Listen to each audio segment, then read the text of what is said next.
আনন্দ আড্ডায় সবাইকে স্বাগত। আমাদের আজকের আড্ডার বিষয় বিকল্প গণমাধ্যম।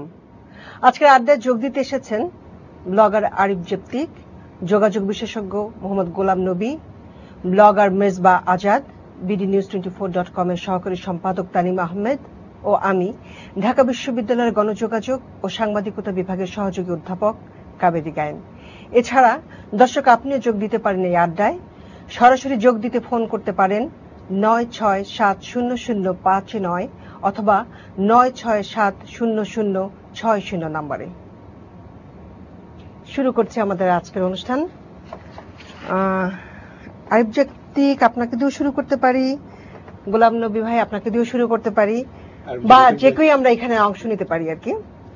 আপনারা জানেন যে আমাদের মূলধারা গণমাধ্যমের পাশাপাশি বিকল্প ধারা গণমাধ্যম খুব জনপ্রিয় হয়ে উঠছে। আসলে কি উঠছে জনপ্রিয় হয়ে? হ্যাঁ, সেটা তো বলাই যায়। সেটা তো এখন সবার কাছে ইন্টারনেট অ্যাক্সেস আছে, সো জনপ্রিয়তার জায়গাটুকু তো তৈরি হয়ে গেছে। কতখানি গুরুত্বপূর্ণ হয়ে উঠেছে বলে আপনার মনে হয়? আমি তো মনে করি যে যথেষ্ট গুরুত্বপূর্ণ, কারণ আমাদের প্রায় 22 লক্ষ না এখন টোটাল ইউজার, প্রায় 22 লক্ষ ইউজার হয়েছে, so it's very good amount. এই যে 22 লক্ষ ইউজার হয়ে গেল মাত্র কয়েক বছরের মধ্যে, কেন হলো বলে আপনাদের মনে হয়? এইটা একটা ব্যাপার হতে পারে। আমার মনে হয় যে পত্রিকায় যারা লেখালেখি করছে, লিখলে অপেক্ষা করতে হয়, সম্পাদকের কাছে নিজ দিয়ে এডিটিং হয়, এখানে এডিটিং এর ওই ঝামেলাটা নেই, যে যার মতো করে লিখতে পারছে। এটা একটা দিক। আরেকটা দিক হচ্ছে যে কোনো ক্রাইসিস আমরা দেখি যে নিউজ পেপার বা টেলিভিশনের আগে ব্লগে নিউজটা চলে আসে, খুব দ্রুত মানুষ কমিউনিকেট করতে পারে। এটা আমার ধারণা যে কোনো ক্রাইসিসে। আপনার কি সেরকমই মনে হয় এটাই একটি কারণ, নাকি এর চেয়ে আরো বেশি কোনো কারণ আছে?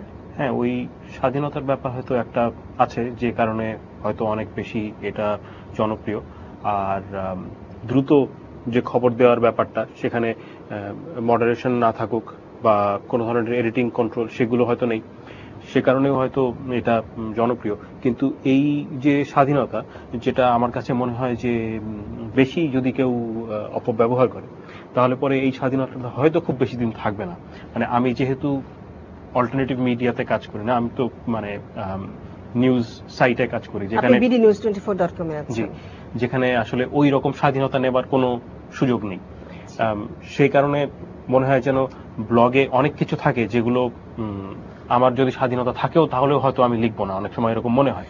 কিন্তু এইখানে আমার যে কথা আছে, আপনারা যে কেউ উত্তর দিতে পারেন, সেটা হচ্ছে যে স্বাধীনতাটা কতখানি হলে পরে অনেক বেশি স্বাধীনতা হচ্ছে, সেটা কে নির্ধারণ করবে?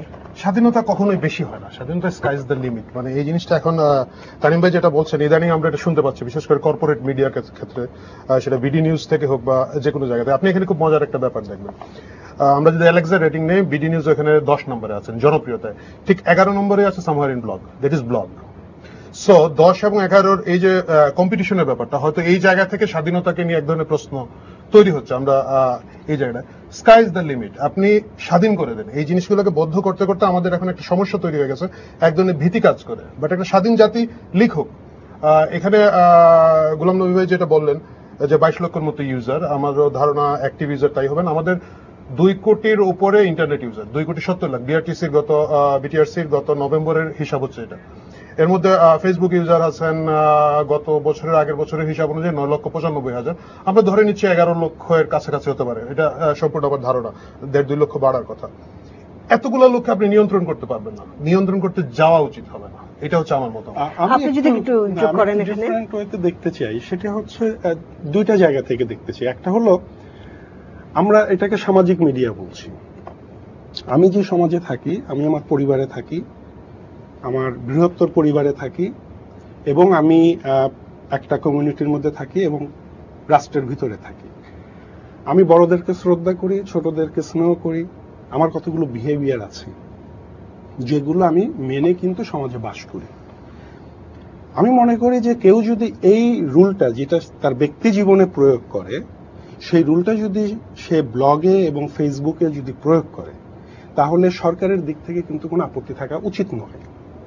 এখানে একটু কথা কিন্তু আমি বলতে চাই, সেটা হচ্ছে যে সমাজের প্রচলিত নিয়ম কিন্তু অনেক কিছুই আছে, আবার সেগুলোকে কিন্তু আমরা ভেঙেও সামনে যাই না। এখানে আরেকটা জিনিস যোগ করাটা খুব জরুরি। একটা জিনিস খেয়াল করেন, আমরা কিন্তু সমাজে একটা নামে পরিচিত। এখানে আমরা প্রত্যেকের নাম শুনলাম, তাই না? ব্লগে কিংবা ফেসবুকে আমরা দেখি ছদ্মনাম, সমাজে কিন্তু আমরা ছদ্মনাম নিয়ে চলি না। তো অ্যাজ লং অ্যাজ আমরা বলবো যে ব্লগ এবং ফেসবুক হলো যে আমাদের সামাজিক যোগাযোগের মাধ্যম, তখন কিন্তু আমাদের নিজেদের পরিচয়ে পরিচিত হওয়া উচিত। এবং এখানে সব থেকে ইম্পর্টেন্ট একটা জিনিস আমি বলি, আমি আজকে যা কিছু করছি এটি কিন্তু আমার সন্তানের জন্য, আমার ভবিষ্যৎ প্রজন্মের জন্য। বাংলাদেশে এই মুহূর্তে 6,60,00,000 হলো শিশু যাদের বয়স 18-র নিচে। একটি শিশু 15 বছরের একটি ছেলে বা মেয়ে, আমার নিজের মেয়ের বয়স 15+। সো সে যখন এসে এখানে কালচারটা দেখবে যে এখানে গালাগালি হচ্ছে, এখানে যে ল্যাঙ্গুয়েজ ব্যবহার করা হচ্ছে সেটি আমি নর্মাল লাইফ দেখি না, তখন কি হবে? আমি কিন্তু ইনভাইট করছি সামথিং এলস। এই জায়গাটা এসে আজকে সরকার কিন্তু ফেরেশতা না, মনে রাখতে হবে। সরকার যারা চালায়, এই রুমে আমরা যারা আছি এদের মতোই কতগুলো মানুষ। তিনি দায়িত্ব পেয়েছেন, আমি দায়িত্ব পাইনি। আমি যদি নির্বাচিত হয়ে যাই আমি দায়িত্ব পাবো। সো আমি এমন কিছু করব না যে সরকার বাধ্য হয় আইন প্রয়োগ করে আমাকে থামাতে। আপনার এই কথা সূত্র ধরে আপনি কি মনে করছেন যে কিছু সরকার মানে ভালো কি মন্দ বা সে এমন কিছু করবে না, এটা কি মনে হয় আমাদের অতীতের যে রাজনৈতিক অভিজ্ঞতা আছে তাতে কি মনে হয় যে শুধুমাত্র আমরা কতটা অশালীন ভাষা ব্যবহার করছি শুধু সেইটি কারণ, নাকি অনেক রাজনৈতিক বা মতাদর্শিক কারণ থাকতে পারে? আমি এই সঙ্গে ওনার সঙ্গে কিছুটা একমত গালাগালির বিষয়টা, কিন্তু এই সঙ্গে যখন সরকারি বিষয়টা আসে, সেন্সরশিপের বিষয়টা আসে বা সরকারের নাক গলানোর বিষয় আসে, তখন আমার মতামত একটু ভিন্ন। সেটা হচ্ছে যে এই ব্যাপারটা সরকারের কিছু করার নেই, এটা মডারেশনের ব্যাপার।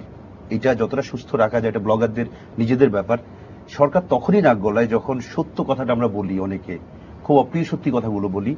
আর সরকার কেন, আমরা এটা দেখেছি যে আমাদের সহজাতটা প্রবৃত্তি হচ্ছে যে আমরা সমালোচনা সহ্য করতে পারি না। আপনি যদি একটু উদাহরণ দিতে পারেন এক্ষেত্রে, যে আসলে দেখা গেছে যে অশালীন কথা হচ্ছে তার চাইতেও অনেক বেশি রুষ্ট, যেখানে রাজনৈতিক বা মতাদর্শিক ভাবে সরকারের সাথে একটা কনফ্লিক্ট আসে। একটা এক্সাম্পল দিই আপনাকে। ধরুন যোগাযোগ মন্ত্রীকে নিয়ে যেসব কাণ্ড কারখানা হলো আমাদের দেশে, এক্স যোগাযোগ মন্ত্রীর কথা বলছি, আবুল হোসেন সাহেবকে নিয়ে, সেটা নিয়ে কেউ কিছু লিখতে গেলে একটু ভয়ে থাকতো, আতঙ্কে থাকতো। আর ছদ্মনাম নেওয়ার এটাও একটা অন্যতম কারণ আমি মনে করি, যে অনেক সত্য কথা অনেক কিছু আমরা বলতে পারি না স্বনামে। কারণ আমি একটা নামে ব্লগিং করি, আরিফ একটা নামে ব্লগিং করে, কিন্তু অনেকে আছে যারা অনেকগুলো নামে ব্লগিং করে নিক নিয়ে। এটা কারণ হচ্ছে যে অনেক সত্যি কথা তারা বলতে পারে না সরাসরি, সেটা ওই নামটা দিয়ে করে। কিন্তু ওনার সঙ্গে আমি একমত একদম পরিপূর্ণভাবে যে গালাগাল বা বাজে শব্দ প্রয়োগের এইটা ব্যাপারে আমাদের ব্লগারদের সচেতন হওয়া উচিত। সরকারের কিন্তু এ ব্যাপারে কোনো আমার মনে হয় না যে চিন্তিত হওয়ার কোনো কারণ আছে সরকারের এই বিষয়টা নিয়ে। এটা আমাদেরই কমন সেন্সের বিষয়। আচ্ছা, ব্লগারদের আপনি কি মনে করছেন? আপনি কোন সাথে একমত? একটা ব্যাপার সেটা হচ্ছে যে মানে আমি একটু স্পেসিফিক ভাবে জানতে চাচ্ছি যে শুধুমাত্র গালিগালাজ করলো বা আপনার শব্দের ব্যবহারে যথেষ্ট শালীনতা বজায় রাখলো না, সেটার দিকে সরকারের রোষটা বেশি, নাকি মতাদর্শিক জায়গায় যদি কনফ্লিক্ট হয় সেখানে রোষটা বেশি? একটা ব্যাপার বলে রাখি, অ্যালেক্সা রেটিং অনুযায়ী বিডি নিউজ 8 নম্বরে। এটা সম্প্রতি হতে পারে, এটা গত মাসখানেক ধরে যাচ্ছে। আপনার কথা আসবে, একটা ফোন এসেছে, একটু ফোনটা নিয়ে নেই। দর্শক, আমরা একটা ফোন আছে আমাদের সাথে, ফোন নিয়ে আবার আমরা ফিরে আসবো আমাদের আলোচনায়। দর্শক, আপনি আপনার পরিচয় দিয়ে আপনার প্রশ্নটা করুন। সকলকে শুভেচ্ছা।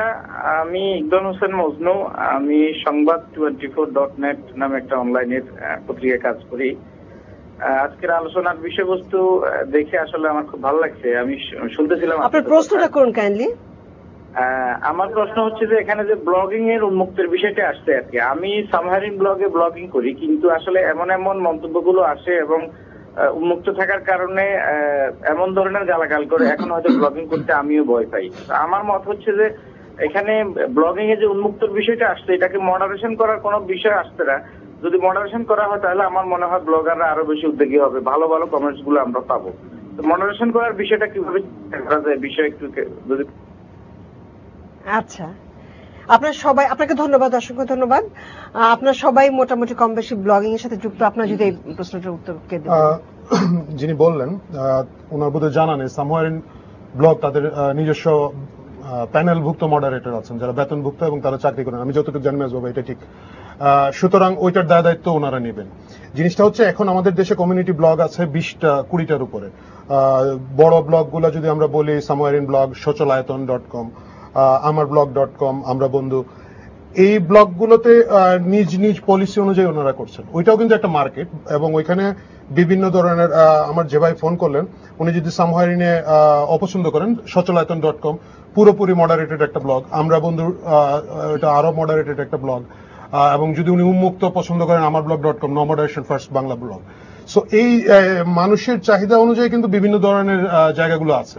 সো এটা নিয়ে ভয় পাওয়ার আমি কোনো কারণ দেখি না। এখানে আমি একটু একটা প্রশ্ন উত্থাপন করতে চাই, যদি মডারেশনের বিষয়টি এত বেশি আসে, সেক্ষেত্রে তাহলে আমাদের মেইন স্ট্রিম মিডিয়ার সাথে এই জায়গাটার পার্থক্যটা কিভাবে আমরা করবো? আপনি যদি একটু একটা বলেন। ছোট্ট বিষয় শুধু আমি জোর দেবো, সেটা হচ্ছে নিজের রেসপন্সিবিলিটি, সমাজের প্রতি, নিজের প্রতি, পরিবারের প্রতি দায়বদ্ধতা। আমি মনে করি যে আমাদের দেশের ওভারঅল, আমি নিজেও যেহেতু ব্লগ লিখি, আমি মনে করি যে ওভারঅল একটা জায়গার সমস্যাটি হচ্ছে যে আমরা শিক্ষার শুরুটা পরিবার থেকে হওয়া দরকার, স্কুল থেকে সেটা কিছুটা আসবে, এবং সেই চর্চাটা আমাকে জীবনভর করতে হবে, এবং আমি যা বলবো আমি সেটা নিজে কিন্তু পালন করব।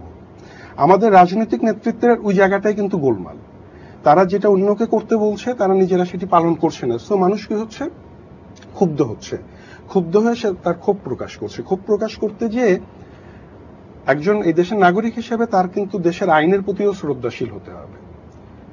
আমি একজন নির্বাচিত জনপ্রতিনিধিকে আমি আমার ক্ষোভ প্রকাশ করতে পারি, কিন্তু সেই ক্ষোভ প্রকাশটি যেন আমাদের সার্বজনীন মানবাধিকারের একটা জায়গা হলো যে আমার মত প্রকাশের স্বাধীনতা, আরেকটি জায়গা হলো যে আমার ভাষা দ্বারা, আমার কর্ম দ্বারা আহত যেন না করি। চমৎকার একটি জায়গায় আমাদের আলোচনাটা এসেছে। আমাদের ব্লগাররা রয়েছেন যারা ইউজ করেন এবং ফেসবুক, তাদের কয়েকটি কমেন্ট আমরা দেখিনি, আবার আপনার কাছে ফিরে আসছি নবী ভাই।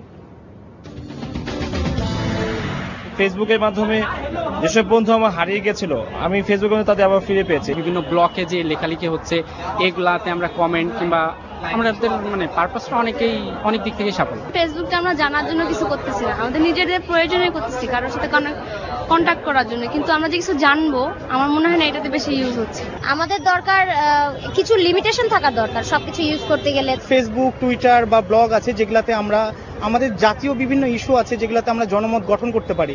আমরা যদি পৃথিবীর অন্যান্য দেশে দেখি, রিসেন্টলি মধ্যপ্রাচ্যে এরকম একটা বলতে পারেন রেভলিউশন হিসেবে ঘটছে, সেখানে এই বিকল্প গণমাধ্যমটা একটা হাতিয়ার হিসেবে কাজ করছে। মানুষ ব্যক্তিগত সম্পর্কগুলোকেও এখানে কাজে লাগাচ্ছে খুব বেশি। ফেসবুক অথবা টুইটার বা এই ধরনের যেসব সামাজিক যোগাযোগের ওয়েবসাইটগুলো আছে, এগুলো আমাদের একান্ত ব্যক্তিগত বিষয়। এখন একান্ত ব্যক্তিগত বিষয় যদি সরকার বা আমাদের অন্যান্য সংস্থাগুলো নজরদারি করে, এটা আমার মনে হয় যে ব্যক্তি স্বাধীনতায় সরাসরি হস্তক্ষেপ। দেশ বিদেশের সব ফ্রেন্ডদের সাথে আমরা কন্ট্যাক্ট করতে পারছি, খুব কম সময়ে সবার আমরা খোঁজ খবর রাখতে পারছি, বাট হ্যারাসমেন্টটা বেশি হচ্ছে, যেগুলো আমরা বিভিন্ন মিডিয়ায় পাইনি, কিন্তু ব্লগের মাধ্যমে আমরা খুব আপ টু ডেট নিউজ এবং ইনফরমেশনগুলো পেয়েছি। সো আমি একবিংশ শতাব্দীর মনে ব্লগের প্রয়োজনতা অবশ্যম্ভাবী। এটা তো গ্লোবাল, তাই না? আমরা যে কোনো, আপনার অনেক ফ্রেন্ড হতে পারে, অনেক বাইরের কান্ট্রি আপনার অনেক ফ্রেন্ড লিস্টে থাকতে পারে, সো তারা আপনার ভিউগুলো সম্পর্কে জানতে পারছে। সো আমার মনে হয় এখনো যথেষ্ট ফ্রিডম আছে। এখানে হয়তো গভর্নমেন্ট কিছু রেস্ট্রিকশন দিয়ে দিতে পারে যে তারা এইভাবে ইউজ করতে পারবে না, হ্যাঁ, তারা মিস ইউজ করতে পারবে না। ব্লগ যারা পরিচালনা করবে ওদেরও মডারেশনের দরকার আছে, আবার গভর্নমেন্টের দিক থেকেও কিছু ছাড় দেওয়ার দরকার আছে, যাতে আমরা একটু মুক্তভাবে চিন্তা ভাবনা প্রকাশ করতে পারি। যেহেতু এটা বিকল্প ধারার মিডিয়া, কোনো সরাসরি কোনো মিডিয়া না, সেক্ষেত্রে এখানে রেগুলার মিডিয়ার কোনো লজ রেস্ট্রিকশনস ইম্পোজ করে কোনো লাভ হবে না। তাও মনে হয় এটাই ভালো হবে যে ব্লগকে ব্লগের মতো চলতে দিলে, মানুষকে মানুষের চিন্তা ভাবনা প্রকাশ করার সুযোগ দিলে। আমরা এই আলোচনাগুলো দেখলাম, কয়েকজন কিন্তু বলছেন যে সচেতনতার কথা, যে সরকারের পক্ষ থেকেও ছাড়ের ব্যাপার আছে, আমাদের কাছ থেকেও দায়িত্বশীলতার ব্যাপার আছে। আমরা এই ইন্টারেস্টিং আলোচনায় আবার ফিরে আসবো, আমাদের একটা ছোট্ট বিরতিতে যেতে হচ্ছে। দর্শক আমাদের সাথে থাকুন। আনন্দ আড্ডায় সবাইকে আবারও স্বাগতম।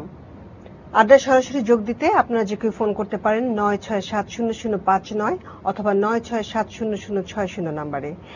আমরা আলোচনায় ফিরে আসছি। আমরা দেখছিলাম কয়েকজন ব্লগারের কমেন্ট, এবং সেখানে তারা বলছিলেন যে দুটো ব্যাপার, একটি হচ্ছে দায়িত্ব, নিজের দায়িত্বের ব্যাপার, একটি হচ্ছে সরকারের তরফ থেকেও একটি ব্যাপার থাকবে, এবং মাঝামাঝি একটি জায়গায় আসবার। আপনি কিন্তু সেই কথাটি বলছিলেন যে আমাদের নিজেদের একটা দায়বদ্ধতা থাকতে হবে। আপনি যদি এই বিষয়ে কিছু বলেন, মেজবাহ আজাদ ভাই, আপনি যদি এই বিষয়ে কিছু বলেন, নবী ভাই যেখানে শেষ করেছেন। সেটা আবারও বলি আমি, যে আমাদের দায়বদ্ধতা থাকবে যে ভাষার ব্যাপারে, যাতে যেহেতু এটা ফ্যামিলি সবাই পড়ছে, একদম ওপেন বিষয়টা, ছোট বড় অনেকেই পড়ে, তো ভাষার ব্যাপারে আমাদের এই ব্যাপারটা খুব সচেতন থাকা খুব দরকার। মডারেশন হোক বা না হোক, আমি নিজের কাছে নিজে দায়বদ্ধ থাকবো যে আমি যেখানে লিখছি আমার লেখাটা হাজার হাজার লোক পড়ছে, এটা মাথায় রাখতে হবে। কিন্তু ওই যে পাশাপাশি কথাটা আবার আসে, সরকারের এত মাথা ব্যথা এই বিষয়টা নিয়ে, বিকল্প মিডিয়া নিয়ে এত মাথা ব্যথা হলে সমালোচনা একদমই সহ্য করতে পারছে না। সরকার বলবো কেন, মানে যাকে নিয়ে আপনি লিখবেন, সেটা যেই দলেরই হোক, যেই বিষয়ই হোক, সেটা রাজনীতি হোক, শিক্ষা হোক, যাই বলেন, আপনি সহ্য করতে পারছে না। এইটা করে তো এই যুগে তো আকাশ সংস্কৃতির যুগে এটা সম্ভব হবে না, এই কোনোভাবেই না। আপনি যদি এই জায়গায় কিছু অ্যাড করতে চান। এক তো হচ্ছে যে দায়িত্বশীলতার ব্যাপার, অন্যদিকে সরকারের নিয়ন্ত্রণ কোনোভাবেই থাকা উচিত না। সেটা নিজস্ব দায়িত্বশীলতার একটা ব্যাপার থাকতে হবে, যেটার কারণে সরকারের নিয়ন্ত্রণ করার প্রয়োজন হবে না। কিন্তু একই সাথে যদি আমি বলি যে যেখানে ফেসবুক বা ব্লগ আছে, সেটা যেহেতু আমার অন্যান্য যে গণমাধ্যম সেগুলোর মতো নয়, এটা আমার ব্যক্তিগত ব্যাপার, এবং সে কারণেই আমি এইখানে যা খুশি বলতে পারি। সেটা বলাটা ভুল হবে, কারণ হচ্ছে যে কোনো একটা কাগজের পাঠক সংখ্যা হয়তো 3000, আর আমার ফেসবুকে বন্ধু আছে 4500। আমি যখন একটা পাবলিক স্ট্যাটাস দিব বা আমার যদি নিজস্ব স্ট্যাটাস দিই, আমি কিন্তু 4500 লোককে সেটা বলছি। আমি যদি আপনাকে গালি দিয়ে ওখানে একটা স্ট্যাটাস লিখি, তাহলে পরে ওটা আরেকটা কাগজে একদম হেডলাইনে ছাপানোর থেকেও বেশি। কোনো নীতিমালার কথা বলবেন না? নীতিমালা, সেটা অবশ্যই নীতিমালাটা থাকা উচিত, কোনো এক ধরনের গাইডলাইন থাকতে হবে। যেরকম রাস্তায় শত শত গাড়ি আছে, রিক্সা আছে, সেটা চলবার জন্য একটা নিয়ম আছে, সেরকম যে কোনো জায়গাতেই কোনো না কোনো একটা গাইডলাইন বা নীতিমালা থাকতে হবে। তা না হলে তো একদম নিয়ন্ত্রণের বাইরে বা একেবারে যে যার মতো করে চলে। সেই নীতিমালাটা নিয়ন্ত্রণমূলক হয়ে উঠতে পারে। আমরা সাম্প্রতিক সময় দেখতে পাচ্ছি মার্কিন যুক্তরাষ্ট্রে আপনার যে স্টপ সোপা এবং পিপা যেটা চলছে, অনলাইন পাইরেসি অ্যাক্ট, আর আমরা দেখতে পাচ্ছি যে প্রোটেক্ট আইপি অ্যাক্ট, এই বিষয়টা তো নিয়ন্ত্রণমূলক হয়ে উঠছে, এবং তারাও কিন্তু বলছেন যে পাইরেসি করছেন বা এই যে এখানে দুটো জিনিস আমি একটু পিছন থেকে আসতে চাচ্ছি, যেখান থেকে সরকারের নিয়ন্ত্রণ, যেটা মেজবা আজাদ ভাই বলছেন যে সরকার কেন এত উদ্বিগ্ন এবং এইসব, এরকম কিন্তু খুব একটা দেখা যায়নি এখন পর্যন্ত। আপনি যদি ওইভাবে যান, আপনি বলেন কয়জন ব্লগারকে গ্রেফতার করা হয়েছে, আমি জরুরি অবস্থার কথা বাদ দিলে, জরুরি অবস্থার সময় আপনারা জানেন আমরা কম বেশি কয়েকজন একটু চাপের মধ্যে ছিলাম, যারা নিজের নামে লেখে বা একটু তৎকালীন জায়গা থেকে আমরা গণতন্ত্রে ফিরে আসতে চেয়েছি, আমরা ওই প্রসঙ্গটুকু বাদ দিই। গণতান্ত্রিক সরকারের সময় আমরা ওই রকম চাপ দেখছি না, ওই রকম যে খুব বড় চাপ আমি দেখছি না। সোপা পিপার সাথে আমি বাংলাদেশের আইনের আবার একটু তফাৎ আছে। সোপা পিপা যেটাকে ফ্যাক্ট করা হচ্ছে, এটা হচ্ছে পাইরেসি অ্যাক্ট। তো পাইরেসির একটা বিষয় হচ্ছে কি, ব্লগেও কিন্তু পাইরেসি আসতে পারে, ফেসবুকেও কিন্তু সেটা হতে পারে, আপনি বিকল্প গণমাধ্যমে আসতে পারে, বা ইনফ্যাক্ট হচ্ছে। আপনি জানেন হয়তো আমাদের এখানে অনেকগুলো ওয়েবসাইট আছে যেখান থেকে গান ডাউনলোড করা যাচ্ছে, বই ডাউনলোড করা যাচ্ছে, প্রকাশক বা লেখকের রয়্যালিটি পাচ্ছেন না, এবং হুমায়ুন আহমেদের বই আজকে প্রকাশিত হলে কালকে ইন্টারনেটে পাওয়া যায়। এটা প্রোটেক্ট করতে হবে। এটা কিন্তু স্বেচ্ছাচারিতা না, এটা তো চৌর্যবৃত্তি। এটা এক জিনিস, আর বাক স্বাধীনতা হচ্ছে সম্পূর্ণ অন্য জিনিস। আমরা দুটোকে যাতে গুলিয়ে না ফেলি, যে আমরা ওই নিয়ন্ত্রণের জায়গাটুকু বলি। নিয়ন্ত্রণের জায়গাটুকু সরকারও কিন্তু ইতিমধ্যেই দিয়ে দিয়েছেন, যেটা আমাদের অনেক ব্লগারই জানেন না, বা যারা অনলাইন অ্যাক্টিভিটিস অনেকে জানা নাই। 2006 সালে তথ্য যোগাযোগ প্রযুক্তি আইন যেটা করা হয়েছে, আপনি ওইটা যদি দেখেন, অনেক ধরনের জটিল ব্যাপার আছে, যে আপনার লেখা কথা কমেন্ট শুনিয়া পড়িয়া দেখিয়া কেউ যদি অসৎ হইতে উদ্বুদ্ধ হয়, এখন এই অসৎ হইতে উদ্বুদ্ধ হওয়াটাকে আপনি কিভাবে আপনি জাস্টিফাই করবেন? সমাজে যদি শান্তি শৃঙ্খলা ভঙ্গ হয় অথবা ভঙ্গ হওয়ার আশঙ্কা জাগে, এই যে আশঙ্কা জাগে, এটা কিন্তু মারাত্মক কথা। এটা দিয়ে 144 ধারা জারি করা হয়। হ্যাঁ, কার জাগে? আপনার কি মনে হয় যে এই যে নীতিটার কথা উনি বলছেন, সেই নীতিটার বিষয়ে আপনার মতামত? এই নীতিটার ব্যাপারে আমি অবশ্যই বলবো যে আমাদের দেশের যখন আইনগুলো বা নীতিমালাগুলো তৈরি হয়, তখন কিছু কিছু ধারা থাকে যেগুলো মনে হয় যেন যারা তৈরি করেছে তারা বোধহয় এগুলো নিজেদের জন্য তৈরি করেনি। হয়তো ভাবেন না যে আমিও তো মত প্রকাশের স্বাধীনতা, যারা এই কমিউনিটির মধ্যে আছেন, ব্লগ কমিউনিটি, তাদের কোনো প্রতিনিধিত্ব ওখানে থাকে না, ওটা থাকে না, এবং তারা নিজেদের কথা ভাবেন না। সবসময় ভাবেন যে এটি ওই যে যারা ভেজাল দেয় খাদ্যে, তারা মনে করে যে এই খাবারটি আমার পরিবারের কেউ খাবে না। এইটা হলো আমাদের চিন্তার জায়গার এক ধরনের সীমাবদ্ধতা। আরেকটা জিনিস হচ্ছে যে বিটিআরসি যে রোলটা প্লে করছে বাংলাদেশে, আমি খুব স্পেসিফিক বলতে চাই, তাদের অনেক কাজ করার আছে। তাদের প্রথম কাজটি হলো যে তারা এমন একটা মনিটরিং টিম তৈরি করবে, কমপ্লেইন ডেস্ক তৈরি করবে, যেখানে আমার মোবাইল ফোনের কোনো যদি ঝামেলা থাকে আমি যেন যে সেটা বলতে পারি। আজকে 10 বছর হয়ে গেল বিটিআরসির বয়স, যেতে কোনো রকম কোনো কিছু কোনো পাওয়া কাজ নেই। যাচ্ছে না। সে তার কাজগুলো করছে না। এখন আজকে এসে আপনি ব্লগ বন্ধ করার চিন্তা করছেন, ফেসবুকের উপরে নিয়ন্ত্রণ আরোপ করার কথা চিন্তা করছেন।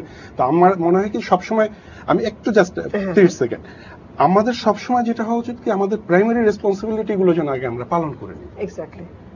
আমি আমার প্রাইমারি কাজ বাদ দিয়ে সেকেন্ডারি টার্সিয়ারি কাজ নিয়ে দৌড়ঝাঁপ করাটা এটি জাতির জন্য মঙ্গল না। এবং এই ক্ষেত্রে সরকারকে ডেফিনেটলি ভাবতে হবে যে জনগণের ভোটে সে নির্বাচিত হয়েছে এবং আবার তাকে জনগণের ভোটে নির্বাচিত হতে হবে। এবং 2014 সালে, রাইট, 2014 সালে জনগণ অন্য কোন সিদ্ধান্ত নিতে পারে যদি সে জনগণকে উত্তেজিত করে। আমার এখন একটা ফোন নিতে হচ্ছে নবী ভাই, আমরা একটা ফোনে চলে যাচ্ছি। প্রিয় দর্শক, আসসালামু আলাইকুম, আমি তারেক আরিফিন আহমেদ উত্তরা থেকে বলছিলাম। বলুন আপনার প্রশ্নটা। আমার ছোট প্রশ্নটা হচ্ছে, বিকল্প গণমাধ্যমের উপরে যখন সরকারের বিধিনিষেধ করার চিন্তা ভাবনা চলতেছে, তখন আমরা যারা বিকল্প গণমাধ্যমের সাথে জড়িত তাদের সরকারের উপরে কি করা উচিত? তাদেরকে আমরা কি নীতিমালা দিব, নাকি সরকার যেটা করবে সেটাকে আমরা ফলো করব? আমরা ওপেন ডিসকাস করতেছি এখানে কার কি করা উচিত। ধন্যবাদ। মেজবা ভাই, আপনি যদি একটু এই বিষয়ে কথা বলেন। না, এই ব্যাপারে সরকারের সঙ্গে এভাবে, এইটা আমার ধারণা, হ্যাঁ, আমরা তখন বিকল্প গণমাধ্যমেও আবার এটা নিয়েই সরকারের সঙ্গে সরাসরি না গিয়ে আমরা বিকল্প গণমাধ্যমের আশ্রয় নিতে পারি, কিংবা সরাসরি যেসব গণমাধ্যমগুলো আছে সেখানে আমরা যৌথভাবেই হোক এককভাবে হোক লেখালেখি করতে পারি বা টেলিভিশনে বলতে পারি। কিন্তু সরকারের সঙ্গে এভাবে আমি ব্যক্তিগতভাবে ব্লগার হিসেবে এইটা যেতে চাই না। এটা শোভনও না। দেশের একজন নাগরিক হিসেবে আমি মনে করি এটা খুব শোভন কোনো বিষয়। এছাড়াও সরকারের অনেক কাজ আছে, আমাদের দেশের অনেক প্রবলেম আছে, ওগুলো দেখা দরকার। এটা সেই তুলনায়, আচ্ছা, বুঝতে পারছি যে আপনি সরকারের এই যেটা নবী ভাই বলছিলেন যে তাদের প্রাইমারি কাজটা আগে শেষ করা দরকার, এই বিষয়ে আমরা এই বিষয় নিয়ে আরো কথা বলবেন। দুজন মতামত আছে, একটু দেখি ওনারা কি বলছেন, সাক্ষাৎকার দিয়েছেন। এটা যে কত সম্ভাবনাময়, কত শক্তিশালী সেটা লক্ষ্য করা যায় আমরা যদি ইউরোপ আমেরিকা এবং বিশেষ করে মধ্যপ্রাচ্যের দিকে তাকায়। যেসব নিউজ সংবাদ আমাদের মেইনস্ট্রিম কাগজে আসে না, সেগুলো ছোট ছোট ওয়েবসাইটে প্রকাশিত হয়। একটা ওয়েবসাইট তো গোপন তথ্য ফাঁস করে দেওয়ার জন্য প্রতিষ্ঠিত হয়েছে, সেটাকে বলে উইকিলিক্স। তো সে যে কি কাণ্ড করে ফেললো সেটা তো আমরা দেখতে পেলাম। এখনো আমাদের দেশে সামাজিক যোগাযোগ যে ভিত্তিক ওয়েবসাইটগুলো, এগুলি আসলে ব্যক্তিগত যোগাযোগ, বন্ধুত্ব, বিনোদন, তারপরে ছেলে মেয়েদের সম্পর্ক, এই সব নির্ভর। এখানে যে সামাজিক রাজনৈতিক সমস্যাগুলো নিয়ে খুব বেশি ইন্টারাকশন হচ্ছে, এটা এখনো আমার মনে হয় না। শুধুমাত্র রাজনৈতিক ইস্যুগুলোতে নয়, নাগরিক সমস্যা, দেশের অর্থনৈতিক সমস্যা, পরিবেশগত সমস্যা, নারীদের সমস্যা, কর্মসংস্থানের সমস্যা, আরো যত রকমের সমস্যায় আমাদের দেশের মানুষ আক্রান্ত, সেই সমস্যাগুলোর সমাধানের জন্য কর্তৃপক্ষকে, সরকারি বেসরকারি বিভিন্ন কর্তৃপক্ষ, সংশ্লিষ্ট কর্তৃপক্ষগুলোর উপরে চাপ সৃষ্টির জন্য আমার মনে হয় এই গণমাধ্যম, বিকল্প গণমাধ্যম একটা বড় হাতিয়ার হিসেবে কাজ করতে পারে, যেই চেষ্টা আমরা এখনো করছি না। আমরা 2010-এর 12ই ফেব্রুয়ারি প্রথম আমরা শুধুমাত্র ফেসবুক এবং ব্লগে লিখে আহ্বান জানিয়ে আমাদের মেম্বারদের ঢাকায় সোহরাওয়ার্দী উদ্যানে আমন্ত্রণ জানাই, একটা ডেট ফিক্স করি এবং সেখানে আমরা একত্রিত হই প্রায় 70 জনের মতো মানুষ। ফেসবুকের একটা ব্যাপার হলো, ফেসবুকের নোট হিসেবে যে কোনো কিছু লিখলে তাৎক্ষণিক সেটা অনেক মানুষের কাছে পৌঁছে যাচ্ছে, ব্লগেও সেম ব্যাপার ঘটছে। আর এটা আমি নিজে পোস্ট করতে পারছি। আমার যেমন পত্রিকায় একটা লেখা দিলে হয় কি ওয়েট করতে হয় কখন সেটা ছাপাবে, অনেক সময় সেটা নাও ছাপে। আমার কথাটা আমি নিজে প্রকাশ করতে পারছি। গত 2.5 বছর ধরে আমি একা যে বি-স্ক্যান শুরু করেছি, আমার সাথে এখন আমারই মতো সমমনা পোলিওতে আক্রান্ত সালমা মাহবুব আছেন আমার সাথে। এছাড়াও আমার সাথে আরো অনেকে হুইল চেয়ার ইউজার, দৃষ্টি প্রতিবন্ধী কিংবা বাকশ্রবণ প্রতিবন্ধী, অনেকে আমি এই ব্লগ জগতেই খুঁজে পেয়েছি।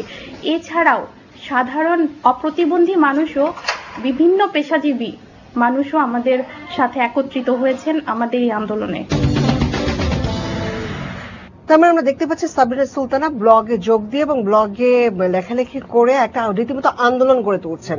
মশিউল আলম সহকারী সম্পাদক প্রথম আলোর, তিনি বলছিলেন যে নারী বিষয়ক আন্দোলন, পরিবেশ বিষয়ক আন্দোলন, নানা বিষয়ে সারা পৃথিবীতে এই কাজগুলো হচ্ছে। আমাদের দেশের যে ব্লগ কমিউনিটি তারা এই বিষয়ে আসলে কতখানি কাজ করছে? আমরা সাবরিনাকে দেখতে পেলাম যে তিনি একটি আন্দোলন গড়ে তুলছেন। আপনি যদি একটু বলেন তাসনিম ভাই। তানিম ভাই, যে হ্যাঁ, যেমন এই কিছুদিন আগেও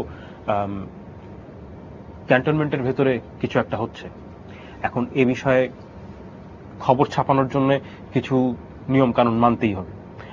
আমাকে কেউ যদি কোর্ট না দেয় আমি সেই খবর ছাপতে পারবো না, কিন্তু আরো অনেকগুলো কিন্তু ব্লগে বা অন্যান্য জায়গায় এ নিয়ে কিন্তু আলাপ আলোচনা চলছে, এবং সে নিয়ে খবর ছাপালে পরে কি হতো সেটা অন্য ব্যাপার, কিন্তু খবর ছাপানোর কোনো উপায় নেই, কারণ আমার যে গ্রামারটা আমি ফলো করি সেই ব্যাকরণ অনুযায়ী আমার কাছে কোনো খবর নেই ছাপানোর মতো বিডি নিউজে। কিন্তু হ্যাঁ, অন্যান্য জায়গায় আলাপ আলোচনা হয়েছে, কথাবার্তা হয়েছে, সেটা একটা অনেকের জন্যই এটা ইন্ডিকেশন ছিল যে কিছু একটা হচ্ছে। আচ্ছা, সেই ক্ষেত্রে আমরা দেখা যাচ্ছে যে রাজনীতির জন্য কিন্তু আমাদের মেইন স্ট্রিম পত্রিকা যথেষ্টই মানে কাজ করছে। সেই ক্ষেত্রে যে আরো মানে মশিউল আলম যেটা বললেন যে নানা ধরনের আন্দোলন পৃথিবীর বিভিন্ন দেশে গড়ে উঠছে, সেক্ষেত্রে আমাদের ব্লগ, আমাদের দেশে যারা এই করতেছে ফেসবুকে, তারপরে ফেসবুক দেখলে আমরা দেখতে পাই যে ছবি আপলোড করছে, তারপরে অমুক জায়গায় গিয়েছিলাম বেড়াতে, এই আজকে মন ভালো নাই, এর বাইরে এই সমস্ত সামাজিক মাধ্যমগুলো আসলে কতখানি কার্যকর প্রচন্ড কাজ করছে। আমি জানি না মশিউল ভাই সম্ভবত সবগুলো দেখেন না বা কিছু। সাবরিনা সুলতানা যিনি আমারব্লগ.com এ শুরু করলেন, আমারব্লগ.com এ প্রথম সাবরিনা সুলতানা প্রতিবন্ধী মানুষের দুঃখগুলো বলতেন। উনি চট্টগ্রামে আছেন, ছোটবেলা থেকে পোলিও আক্রান্ত এবং শারীরিকভাবে প্রচন্ড বাধার সম্মুখীন।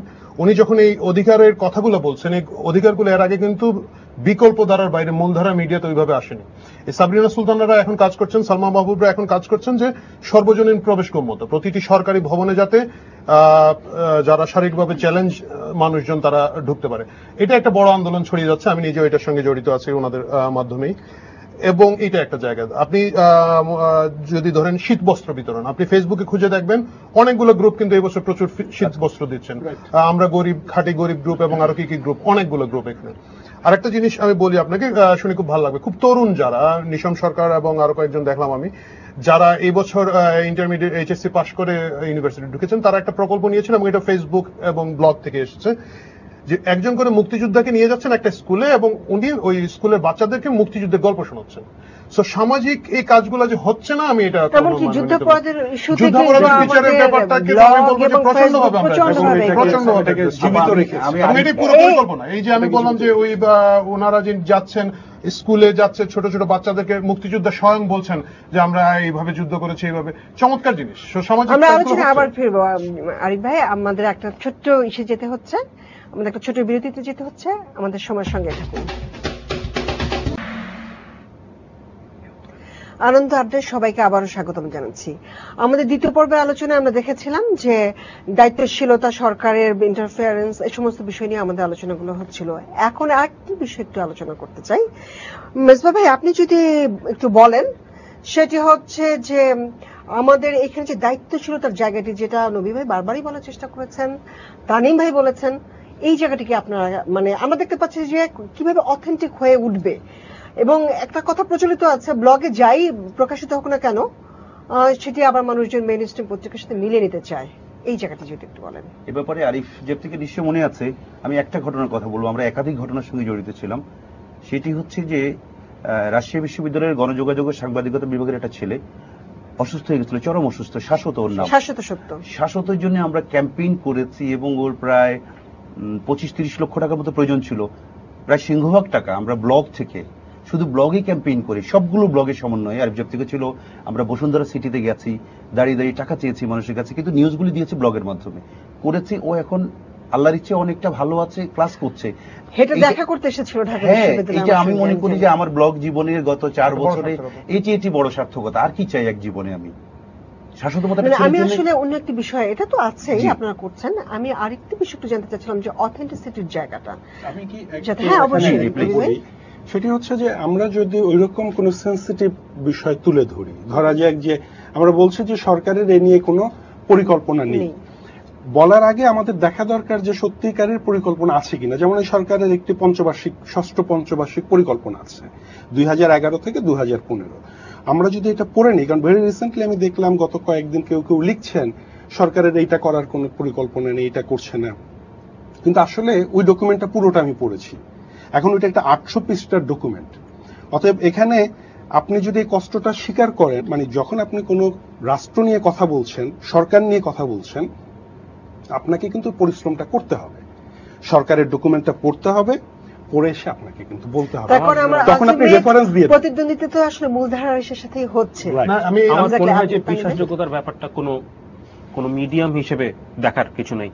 এটা ব্লগেও এরকম ব্লগও থাকতে পারে যেটা অনেক বিশ্বাসযোগ্য, এরকম অনেক কাগজ আছে বা টিভি চ্যানেল থাকতে পারে যার একটি খবরও আপনার কাছে বিশ্বাসযোগ্য মনে হবে না। এটা বছর বছর ধরে আপনার তার যে পারফরমেন্স বা তারা যেভাবে পরিবেশন করে খবরটা সেটার উপর নির্ভর করে। আমার 10 জন বন্ধুর মধ্যে যে বন্ধুটি সবচেয়ে বেশি চাপা মারে তার কথা আমি কখনোই বিশ্বাস করব না, আর যে বন্ধুটা আমি জানি সবসময় ঠিক মতো এই খবরটা দেয় তার কথা সে একটা জিনিস বলে আমি বিশ্বাস করব।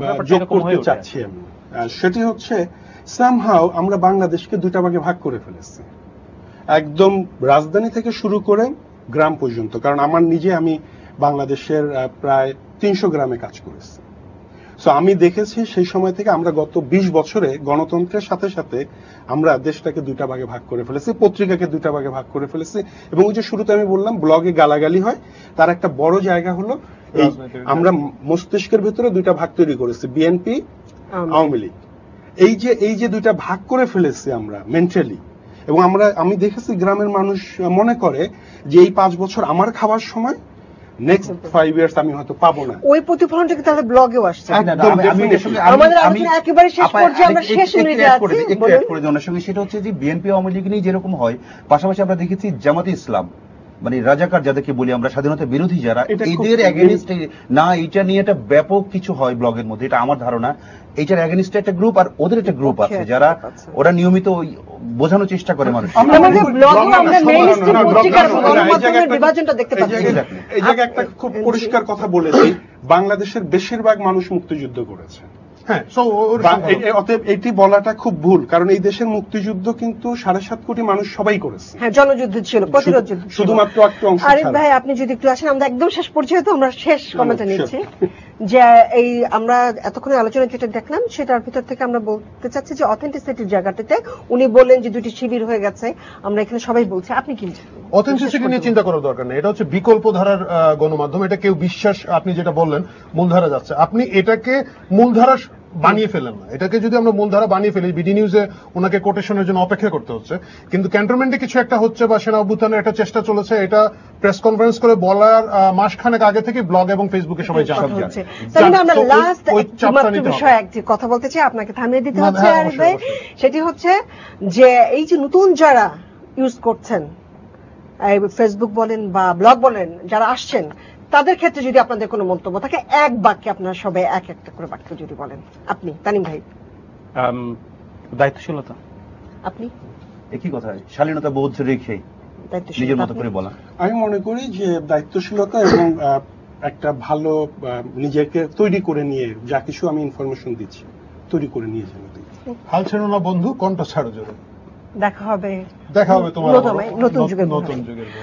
এই ছিল আমাদের আজকের আয়োজন। সবাই ভালো থাকুন, সঙ্গে থাকুন। কিন্তু আমরা যে জিনিসটা সাথে নিয়ে যাচ্ছি সেটি হচ্ছে ব্লগ খুব জরুরি, সামাজিক মাধ্যমগুলো খুব জরুরি, তবে থাকবে দায়িত্বশীলতা অবশ্যই, এবং তার সাথে আমাদের মুক্তি। সবাইকে ধন্যবাদ।